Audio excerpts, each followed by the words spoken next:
Welcome back, heroes. You're here to see Spire the Watcher solo flawless on Solar Hunter. We'll quickly go over the mod loadout, artifact perks, weapon selection, and subclass setup.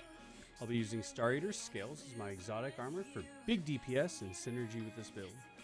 Key mods for this build are going to be Firepower, Heavy-Handed, Void Siphon, and Hands-On. Suggestion for the chest piece would be at least one copy of Void Resist and one copy of Solar Resist. Artifact mods I'll be using are Overload SMG and Shattered Orbs to create orbs off of the Minotaurs. Solar Surge to gain armor charges from fire sprites, Volatile Flow and Bricks from Beyond to synergize with Funnel Web and Commemoration. I'll be using Wither Horde, Funnel Web with Frenzy, and Commemoration with Reconstruction and Repulsor Brace. For the subclass, I'll be using Blade Barrage Super, Gambler's Dodge for access to a charged melee if I lose it, Triple Jump, Knife Trick, and Fusion Grenade. Aspects that I'll be using will be Knock 'em Down to gain my charged melee and additional projectiles on the Blade Barrage, and On Your Mark for increased handling and reload speed. Fragments are going to be Ember of Searing to create fire sprites from knives and grenades, Ember of Solace for extended radiant and restoration, Ember of Torches to become radiant from my knives, Ember of Mercy to gain restoration from fire sprites. Lastly, Ember of Wonder, which I'm using for the plus 10 resilience. In this video, I will explain the strategy at the beginning of each section and then allow the encounter to play out. If this video helps you out, please consider clicking the like button, subscribing to the channel, and dropping a comment below.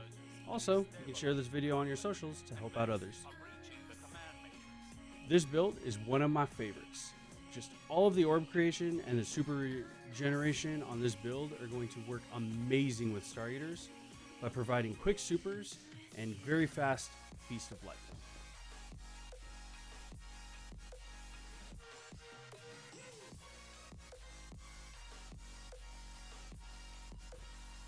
Now here we're going to find ourselves in the first section. In this first area, key tip is to not complete individual cable lines until all 4 lines are ready to complete. This will keep the supplicants from spawning in. This area is an introduction to the mechanic that we will utilize throughout the dungeon. Gain the attrition buff from a Minotaur, shoot the arc nodes in order.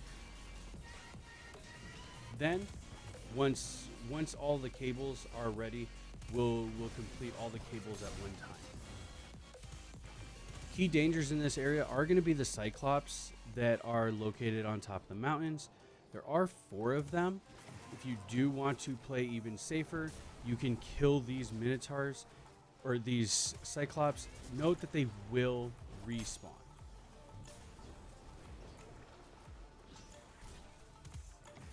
As you can see, I am navigating through this, following the cable lines, and once they get to the end, I'm just not shooting the last one. So there are going to be 4 cables that we need to complete in this section.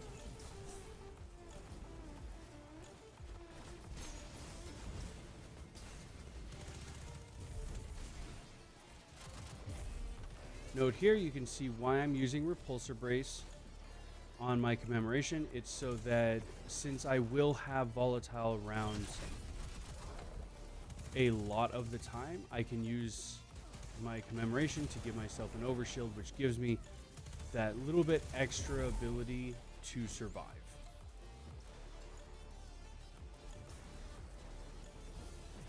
We're going to jump up here, get our last couple switches. As you can see, there are no supplicants around. I'm going to complete all 4. And as soon as I do, we'll open the floor door.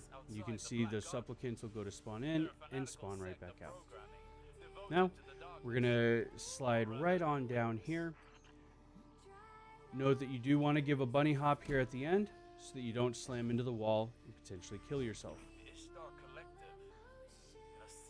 The second area is going to be a jumping puzzle.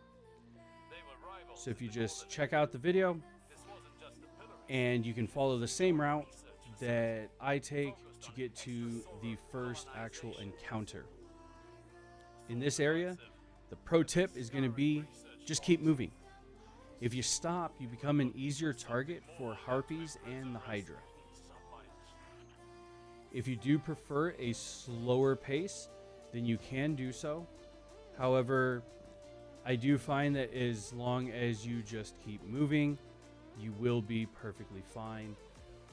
In the gameplay here, you will see that I do grab myself an Orb of Power off of my melee so that I can grab a quick overshield. Now I do have 100 mobility on my hunter, so it does help out with the jumping puzzle.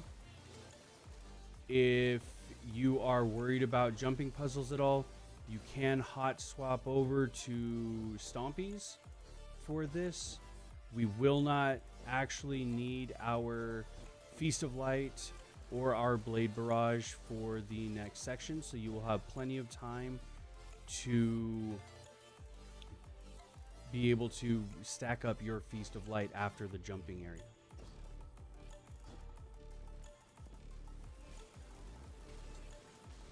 And as you can see, besides the one enemy that I decided to kill for the overshield, I'm not worried about these enemies at all. We're going to take this lift and complete out a jumping section inside this tower to head into the next area.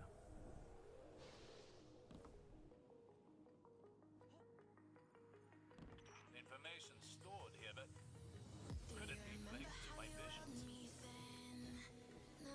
Why else would the witness be interested in these files?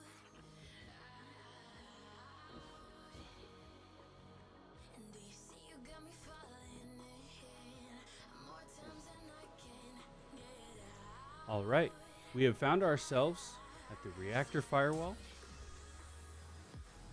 This is what I like to call the ascent.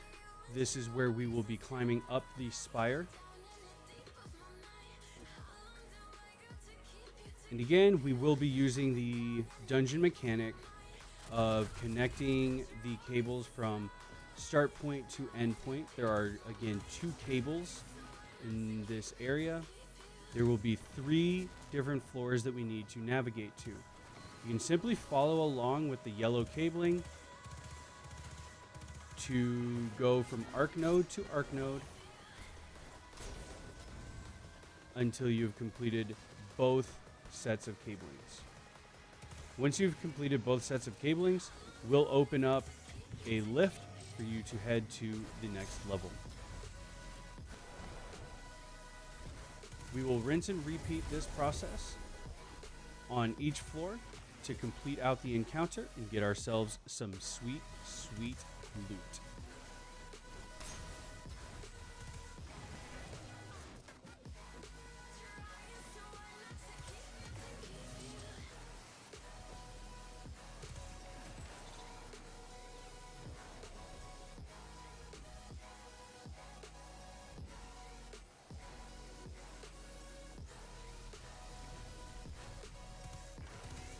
A tip here, if you continue to move and you just focus on the arc nodes themselves, you really won't need to worry about killing another Minotaur throughout any of the levels here, because each time you shoot an arc node, you will receive 5 additional seconds on your attrition buff. If you do choose to go a bit slower, note that each level does have a Minotaur on it. You will have to track down that Minotaur if you need to refresh your buff.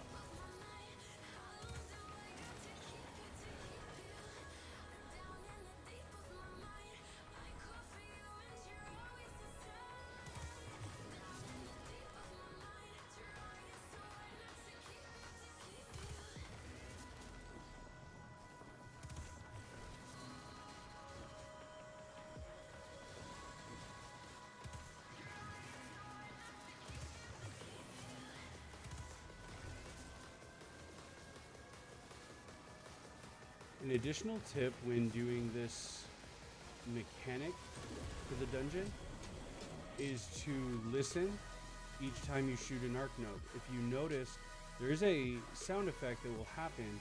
There's also a visual effect of that cable lighting up blue to let you know that you are on track. If you did not hear the sound and the cable is not blue as you saw here, that means that you've missed one on the chain. You must return back and get that one before proceeding. Now, with the third floor down, we are going to collect our sweet loot and then continue navigating up the spire.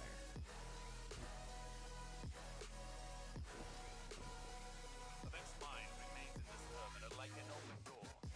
It's using the tower's arrays to connect with installations across Seoul. This must be At the top of the spire here, we'll face off against the first of two bosses. This time we'll be running 4 cables to activate the damage phase. I have 3 pro tips in this area. Number 1, run the same route every time so that you can keep the comfort with doing this cable running. Key point to being comfortable in it is that you're going to have that muscle memory, be doing the same thing each time. When you have a flawless run going, it is very, very important that you do maintain that.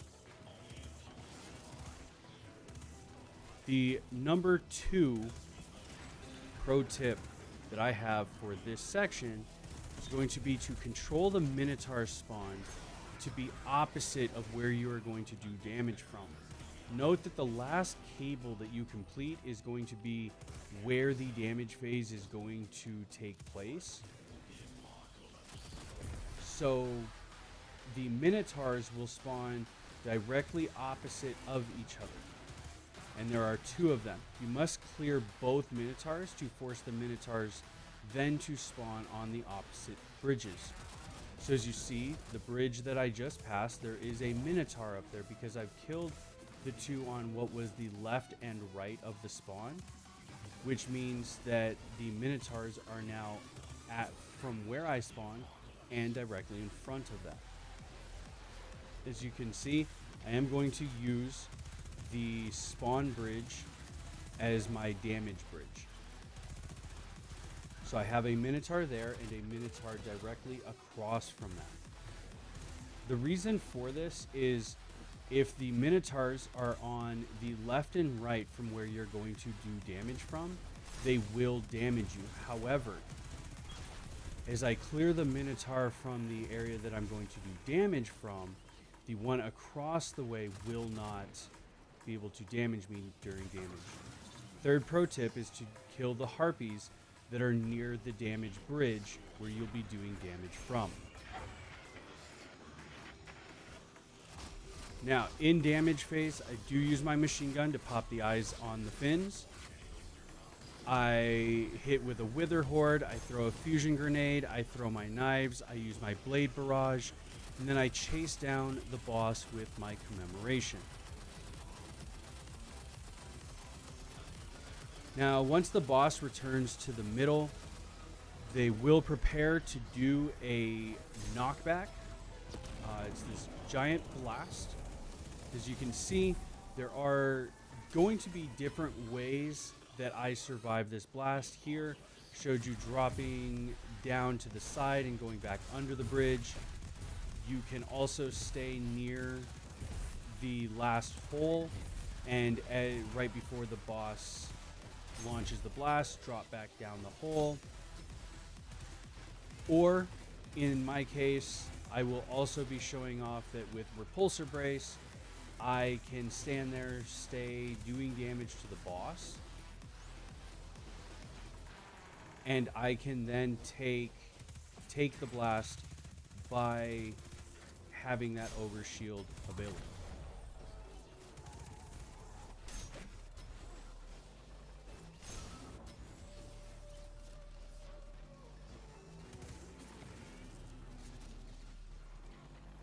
You will notice that in this area, I use my knives to generate my super and stack Feast of Light before I go to damage phase. This is going to be made super simple by the mods that I am running. Again, my knives getting kills are going to be generating super energy for me, as well as creating those orbs, making it even faster for me to get my super. But also, once I have my super, those orbs are stacking the Feast of Light for me. With the shattered orbs, I am making orbs off of popping the shield on the Minotaurs with either Commemoration or Funnel Web. Bricks from Beyond are also dropping heavy ammo bricks everywhere for me. Now you will notice that, again, this is a rinse and repeat, right? So I am following my exact same route as I do this. I am confirming that the Minotaur is across from where I'm going to do damage and not to the left and right. Again, if they are on the left and right, as you chase down the boss into the center area, they will deal a lot of void damage to you. Now, unfortunately, as I did want to show off a few different ways of being able to survive the blast, as well as a couple mishaps here with my blade barrage and my damage phases. Unfortunately, this does end up taking me 7 damage phases to clear this boss. However, with a better rotation, you are easily able to do this within 5 damage rotations.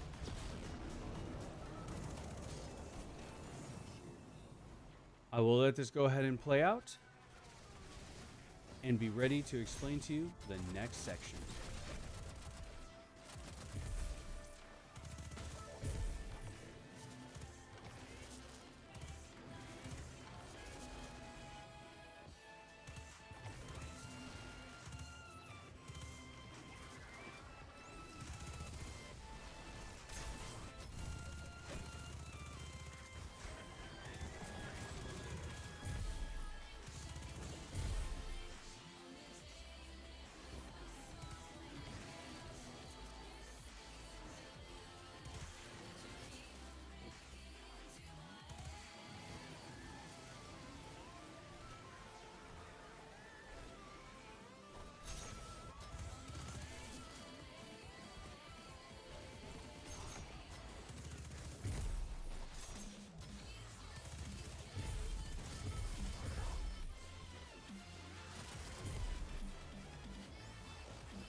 Alright, heroes.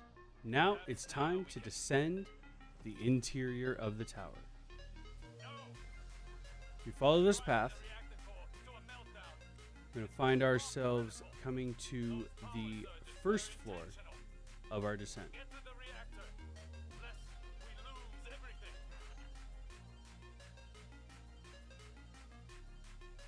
In the first room, we will clear some ads, spawn the Minotaur, get the buff, and shoot the arc nodes to open up the floor door.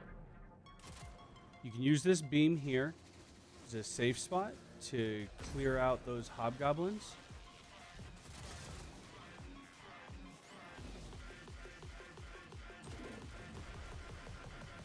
Then we can focus the goblins on the floor door there. This will allow us to spawn in the Minotaur. Once we've killed the Minotaur, we'll pick up the buff. We're going to head to the computer area right here. And from the computer area, we will be able to see all of the arc nodes.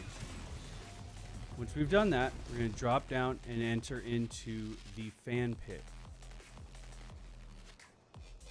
I suggest following the fan blades and dropping down to the next safe area. There is an ability to jump down the chute of where the safe area is. However, I do not recommend jumping at all, and this is why I simply walk and drop down following the fan blade to land onto the safe area. We come to the second floor here, and we're going to rinse and repeat for this floor as well as the next area, which will be our final set of fans.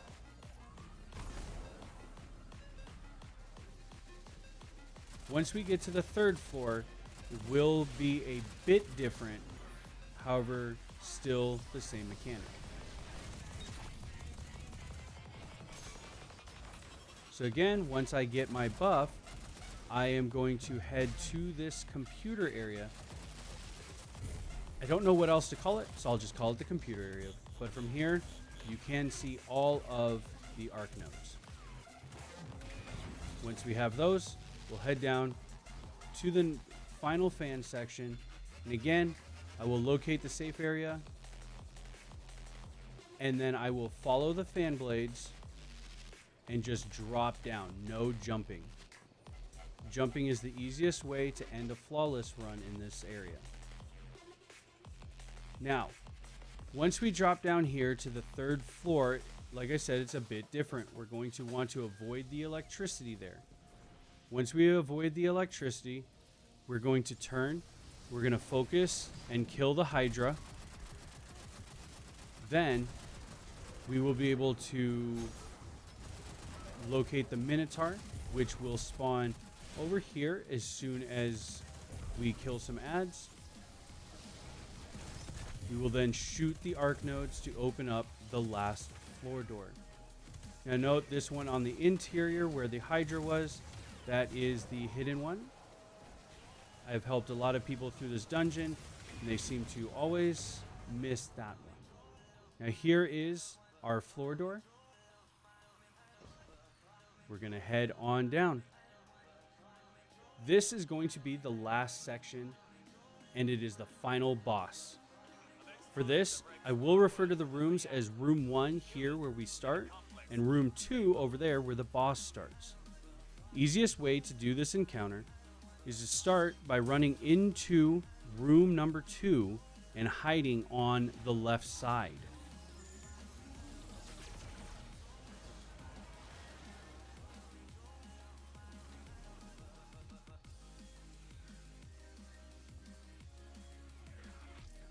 Now, once these doors open, we're going to focus on killing the Hydras and ads. There will be one Hydra on both sides. As the boss rotates to the side that you're on, you can simply just rotate to the other side. And you can keep doing this rotation as many times as you need to play it safe. Killing both Hydras will then spawn in the Minotaurs. We're going to kill the Minotaur and grab our buff. Now note that there are supplicants in this room. If you do not feel safe being around supplicants, make multiple rotations around the room using your Wither Horde, using your throwing knives, and using your grenade to clear the supplicants out before stopping to do anything that you need to do.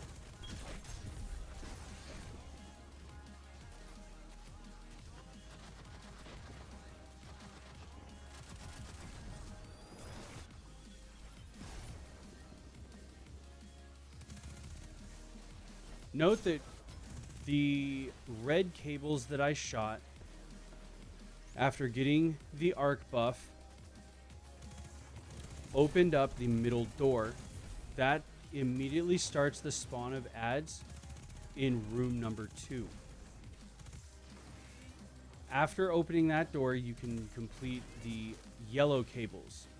Now note that there are 4 runs of yellow cables. However, there are only 2 runs that you need to complete. Locate the open arc nodes. Once you have ran both cables complete, we will return to room number 1 and wait for the red cable arc nodes to open up. Once they do, we need to shoot all 5 of them to close the door. Now here's a pro tip. I do keep a goblin alive, or we'll also use the minotaurs up top to proc radiant before the damage starts.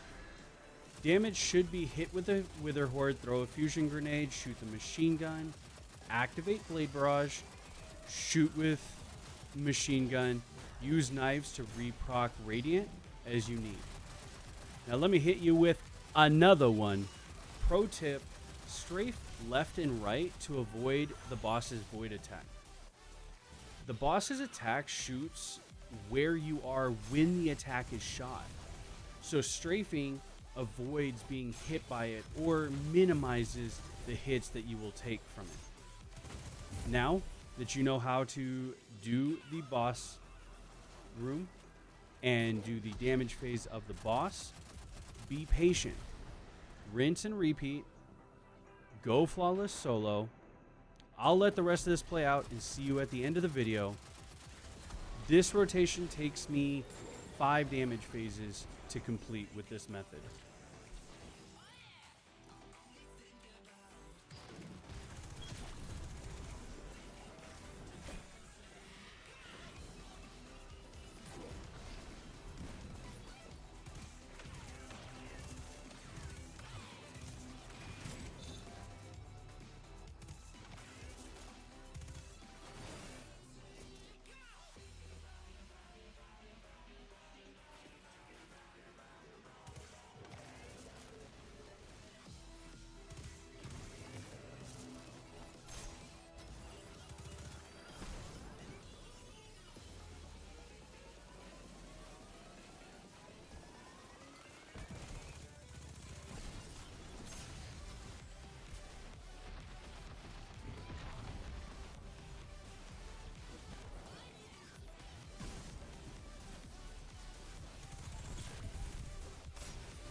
Side note here, you see that I did not complete the cables, and this is because I did not have my Feast of Light completed.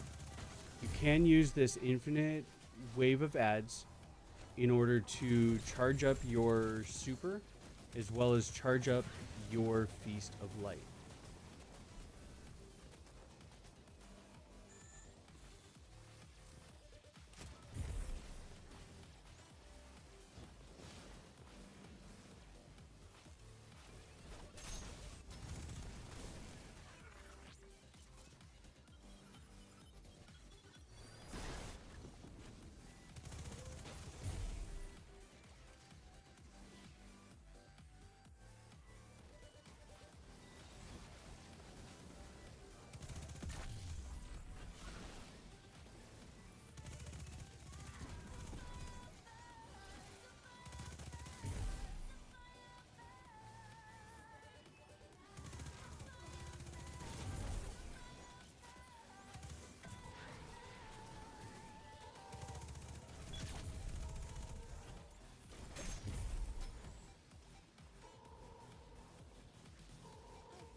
And here we go, heroes. This is where we wrap it up. We get it done. I hope that you all enjoyed the video. If you want to see more spicy Destiny 2 content, make sure to subscribe to the channel. Stay heroic and be easy.